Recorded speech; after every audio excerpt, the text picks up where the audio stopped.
Hello and welcome to this episode of the Disaster Podcast. I'm your host, Jamie Davis, and we are here to bring you this live segment that we recorded at the NACCHO Preparedness Summit in Atlanta, Georgia. And Sam Bradley got to sit down and chat with some folks in a variety of topics having to do with disasters and preparedness over the course of this conference. And we're bringing you yet another segment from that thing. And of course, wouldn't be a Disaster Podcast episode if it wasn't for our good friend, Sam Bradley, joining us. Hi, Sam. Thank you, Jamie. Today was a lot about communication and the importance of communication in disaster, from ham radio to social media to all kinds of other things. So it was very interesting discussions today. Seemed to be a theme running through yes, it wasn't intentional, today. But it just certainly worked out was. that way. Yeah, it did. Just a great conference, though, overall. And a variety of people from local and county public health agencies here. And just what struck me was how passionate they are. Oh, definitely. About the topic of making sure their communities are ready for major events. I mean, I feel better, even though none of them were from my area. I mean, most of you out there can feel very comfortable that your states and your counties and your cities really have a plan together. And there's a lot of good resource information out there that you should be looking for. So the first segment you did today actually was one that was near and dear to your heart, the amateur radio, the ham radio operators. Being a ham myself, and you can take that any way you like. Yeah, I have actually been a ham radio operator for some years, and I used it in a disaster setting doing some things for Red Cross. Well, these folks went far beyond that, and they're actually incorporating ham radio into their disaster plans because they know. I mean, I remember back before we had the internet, we had Twitter and Facebook and all the rest of it, and we have to assume that may well not be there. And remembering that if there was a disaster in Hawaii or someplace far away, usually the very first communication we would get was from a ham radio operator working his rig without electricity, and that still exists. So now they're incorporating that into these plans. They're exercising with these folks so they can be the ones to get information out if there's no other resources available. And they're wonderful people. There's lots of them. They're volunteers, and they've always done wonderful things for the community. Well, let's check out that segment with the ham radio operators. It was quite an animated discussion. Yeah, there were some animated people, as they all tend to be. Yes. Yeah, here it comes. Hello again from beautiful Atlanta, Georgia. We're here at the NACCHO Disaster Preparedness Conference with another episode of the Disaster Podcast. I'm Sam Bradley, your host, and we have a very interesting subject today, one that's near and dear to my heart, which is ham radio, otherwise called amateur radio. And we have some experts here from 3 different states that we're going to talk about how we're currently using ham radio in disaster preparedness and the hospital side and anything else.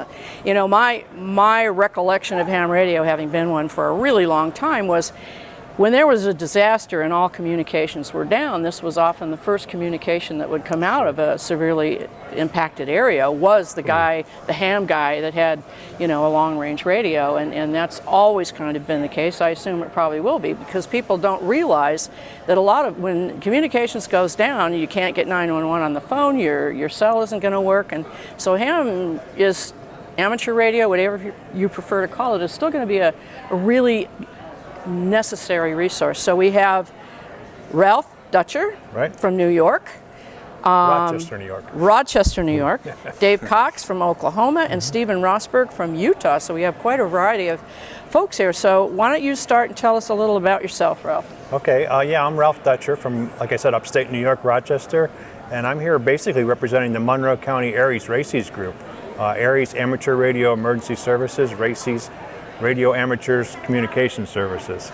And they're here, they're the volunteer part of amateur radios that work in a lot of public safety issues, but we find that in our county it's really a neat way to coordinate what is going to go on volunteer-wise, because they're a built-in resource. They've already got a club going, they've already got equipment, so we can just kind of tap into their expertise.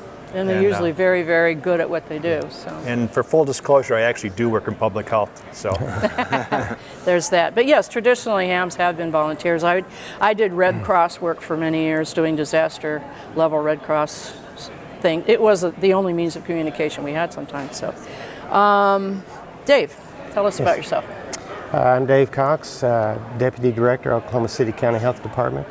And as I mentioned to you before today's presentation, ham radio actually came first in my life. I've been licensed for over 35 years, so after 9/11, being in public health at that point, it was very obvious to me that there was a place for public health to have an emergency operations center, a very strong communications presence, including amateur radio.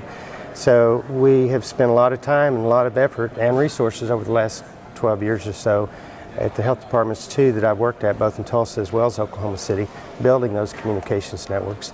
And my part this week here at the conference is to share some of our experience with others here at the conference regarding how to enhance the communications in the public health organizations. And there's about 5 or 6 steps to do that, really. And being a ham, you all are obviously very familiar with that, but the first thing that I express is to develop internal capacity, get your own folks in your own agency or organization licensed and get them experienced, so you'll have that internal group that you have a little bit more control of. Right. They're probably not all going to show up if there's a major catastrophe, because some will be affected, obviously. But that'll give you a licensed core group of communicators, but also enhance or develop external capacity, as Ralph mentioned. ARECS, RACES, and other groups are experienced communicators, specifically ham radio and emergency services sort of applications. So it's very valuable from an experience and a mentorship viewpoint to recruit and develop that external capacity. Get them training, both in licensure, get folks licensed, also communications training. As you know, a license does not make you a good communicator. This you is still true. need Yes. training, you need experience. So we encourage a lot of on-air operating experience for the groups that you recruit, both internal as well as external.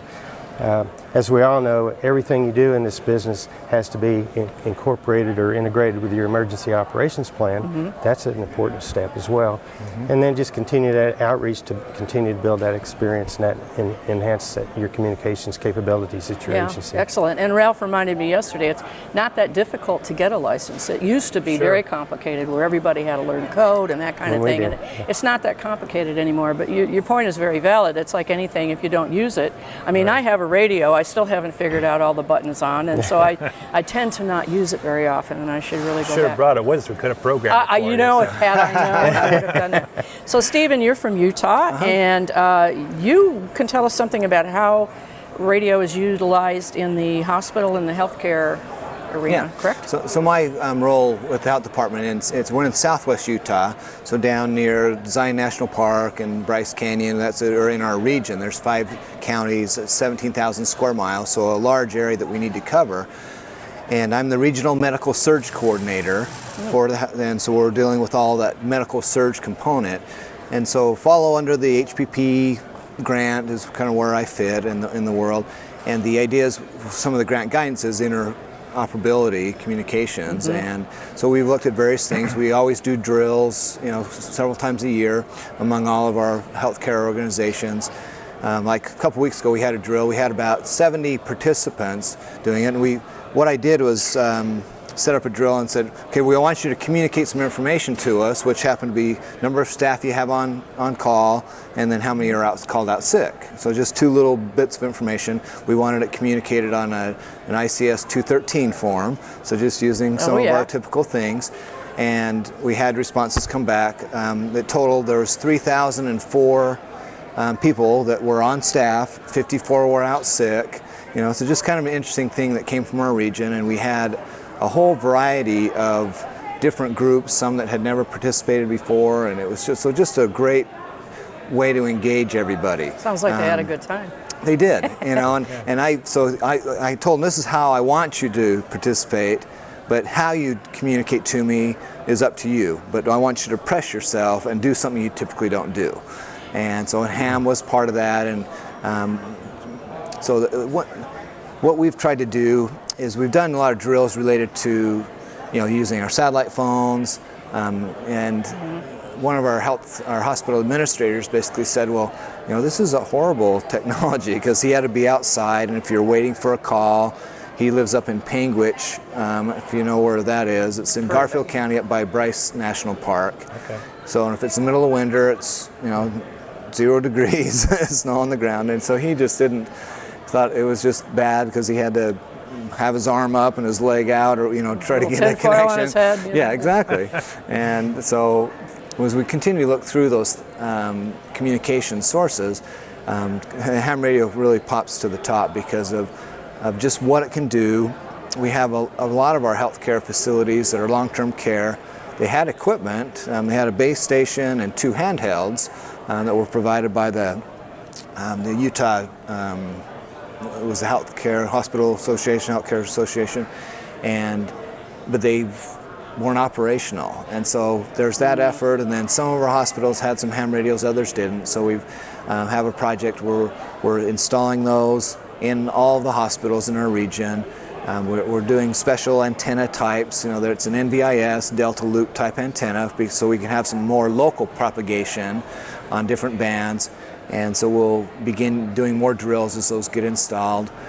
And it's been a little bit of a challenge because we're working through some volunteers and they have jobs and other lives, and so we found it's a little bit of a challenge to get the project completed.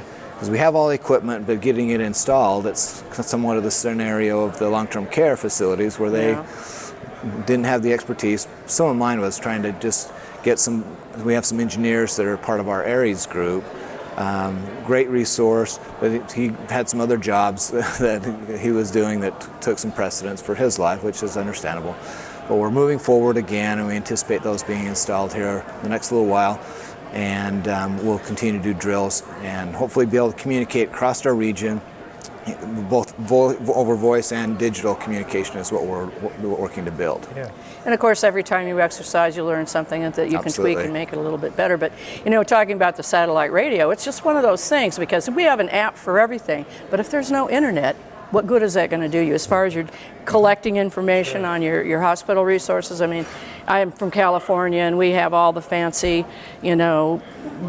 hospitals use different programs to collect data in a disaster and find out what the resources are, which hospitals you can take. Yeah. I work for a fire department, so we take people out of the field and take them into the hospitals. Those won't be there.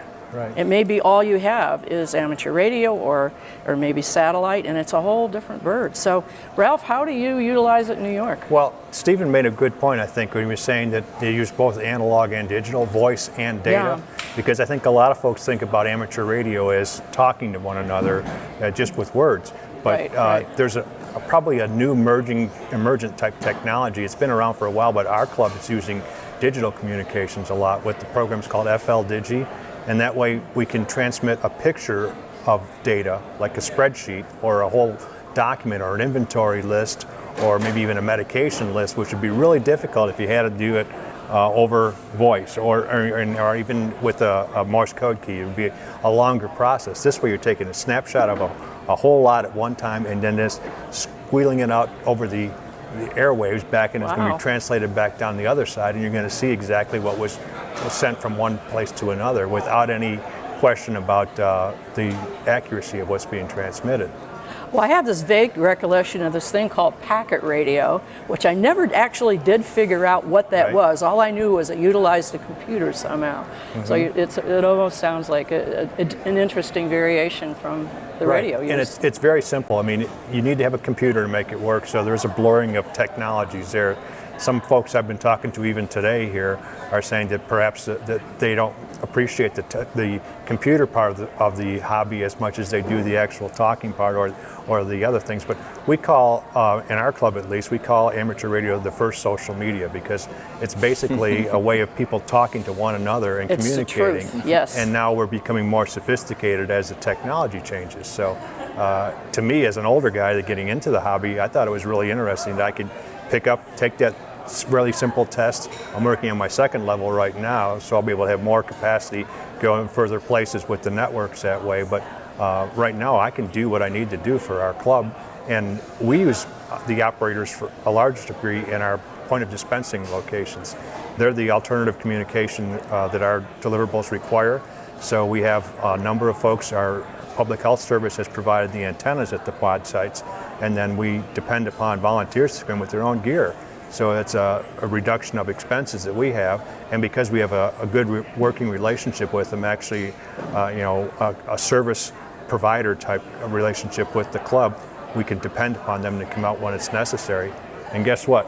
people like to talk on the radio, right, guys? I mean, give them an excuse to do that kind of thing. They'll come back out and do it again for you. So. Well, it's funny you should mention that, because I remember a time when I was with my Red Cross group, and we did a lot of disaster work, but we were on a closed repeater, so it was just a bunch of us. And we didn't have cell phones, we didn't have internet, we didn't have anything. We'd always pick up the radio and somebody would be on it, and we knew how to get a hold of people. Right. Before work, after work, everybody was on the radio just to talk about their day, and it was just a whole different form of communication. It was our only form of communication, and we loved it. And you don't have to use your minutes. Yeah, there were no minutes. It was free air. Yes, good point. So you mentioned, we talked a lot about pods yesterday, and they had the very interesting exercise over here, the lunchtime pod exercise. So, you know, and you mentioned too that, you know, volunteers, and that really did start as a hobby for a lot of people, but now it's become really serious business. And you mentioned the different races and ARES and the different groups that are out there, and they're just easy to tap into, and these folks are always willing to help out. And they're not the only ones you could go to. I mean, Dave's in the Mars, right? And so there's a military amateur radio service. If you're close to a Department of Defense facility, they would be a resource for you.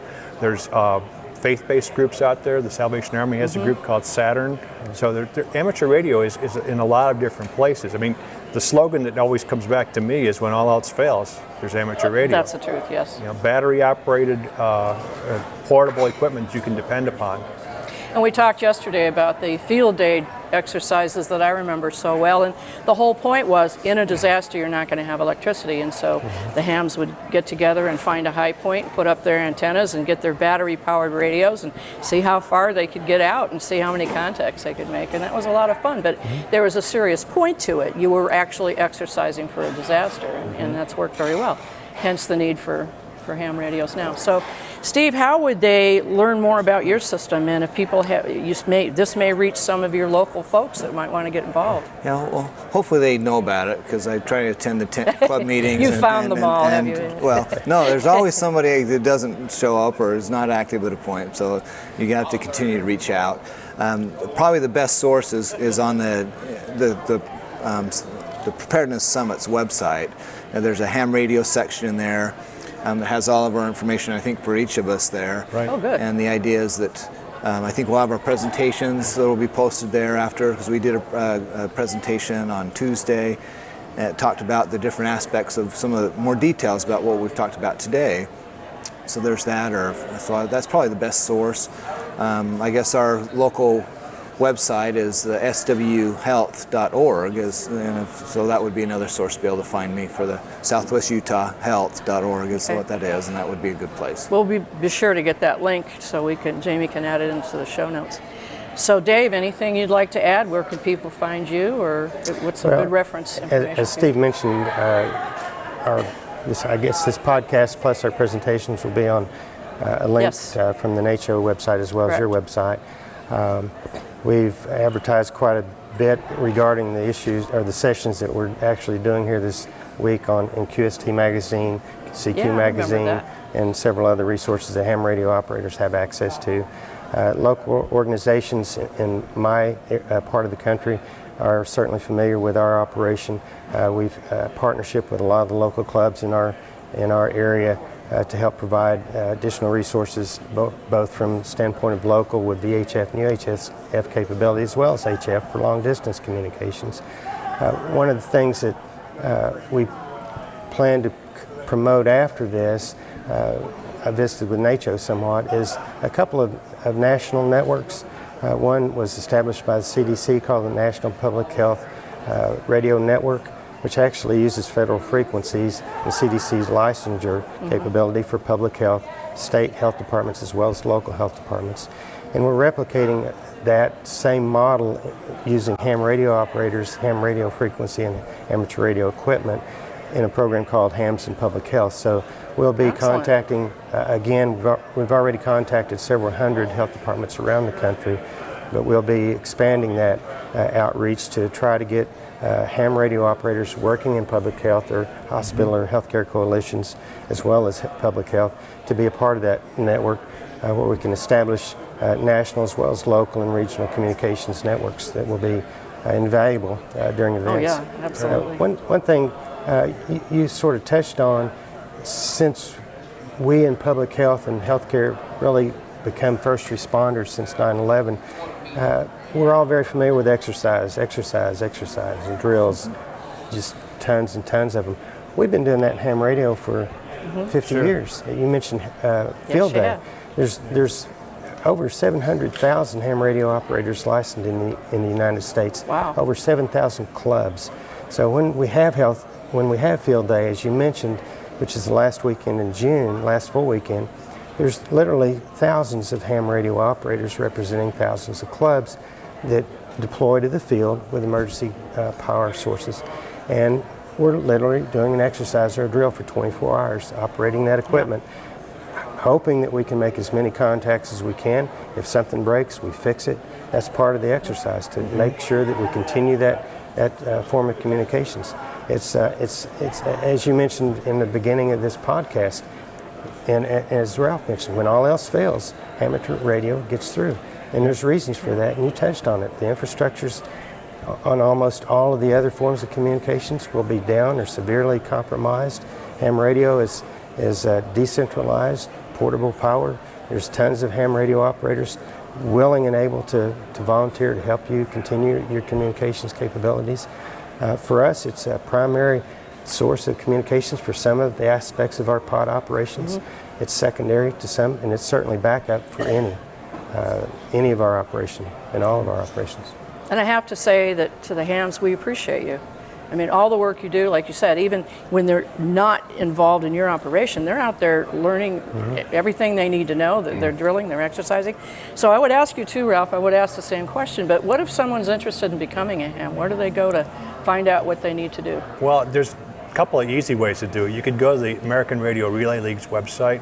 That's a good starting point right there, and they actually have, you don't need to join it. You can go over to a part on the website where it says, are you new to ham radio? And it'll just give you a way to walk right through at that point, give you some chances to look up your local club and contact them. I was going to say, how we get in contact with us, I'm going to drop a couple of good ones on you at this point. Please do. During the radio, during our radio weekend in June, the last weekend in June, if you tune into W2EOC, that happens to be our station in Rochester, New York. Okay, we're one of the EOC stations out there, and you actually get a few extra points if you catch EOC, Emergency Operations Station. So go to W2EOC, or did I say that 3 times already? Or if you want to, you could also go out to our website, which is Monroe County MCOM, all one word, MONROEEMCOMM.org, and that's our webpage, and you can see a lot of stuff.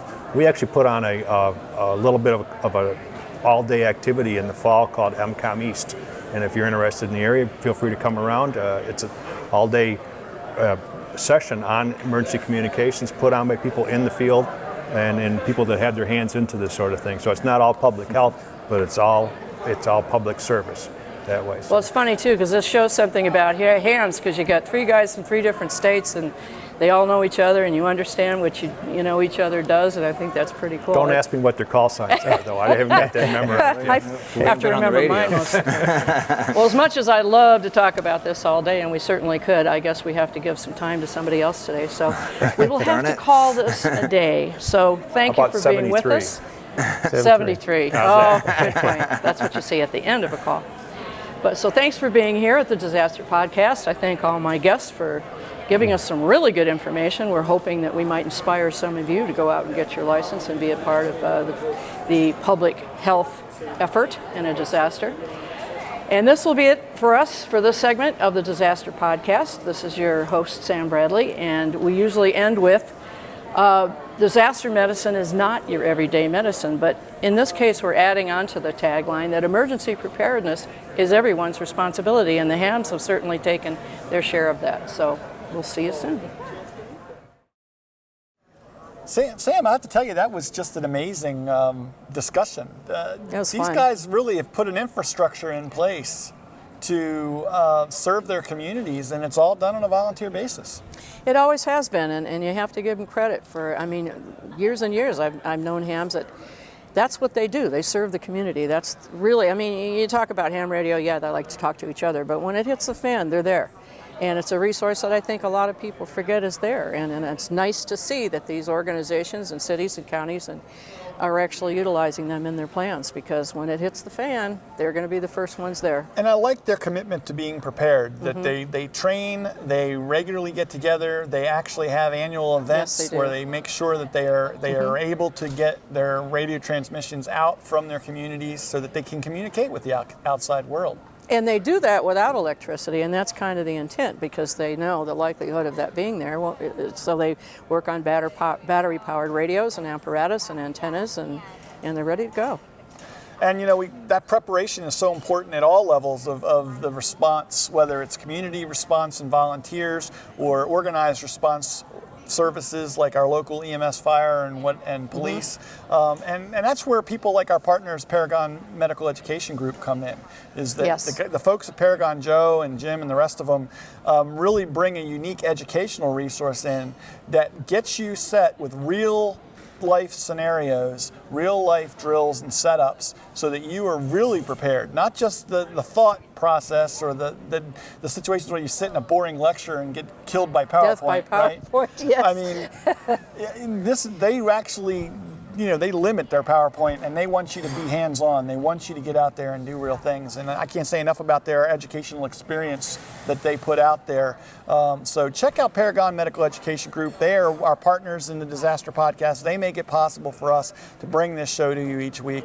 You can find them over at ParagonMedicalGroup.com and also on Twitter at ParagonMedEDU. So check them out and follow them and thank them for helping to bring the Disaster Podcast to you. Good guys doing good stuff, and we just wish they were here, but they're not. So Well, we do hopefully we'll appreciate have them them here next year. I hope so. Yeah, definitely. So that's it for this episode. We do want to make sure you're checking out all of our shows over at disasterpodcast.com. There's information over there on how you can subscribe to the show and iTunes and other resources.